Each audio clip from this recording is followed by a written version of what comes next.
दीर्घ 6 दिन पर निखोज मां ऑटोरे फेरी घर को। सिमुलिया थाना गरसंग अंचल रे बापा को हत्या करी माटी तले पोथिथिला पुओ। से घटना सारा अंचल रे चांचल्य सृष्टि करथिबा बेले किंतु मां चंपा निखोज थिले। दीर्घ 6 दिन पर निखोज चंपा आज एक ऑटोरे निज घर को फेरी।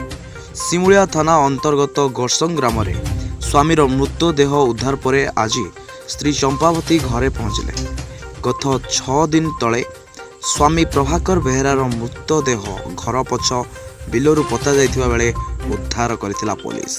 तांको स्त्री और पुओ निखोज नहीं पुलिस करथिला तदंत। आज चंपावती एक ऑटोरे जाम झाड़ी आसी घरे पहुंचथिले। ग्रामवासी को द्वारा ऑटो चालक अटक करी तदंत पई सिमुलिया थाना को हस्तगत करिसंती। गत 6 दिन हेबो स्वामी स्त्री और पुओ निखोज थिले। सिमुलिया पुलिस गोटे बाउंस बाड़ी सह लुहा रड जबत करने सहित मृत्यु प्रभाकर स्त्री को तदंत पई थाना को नहीं जाइछि।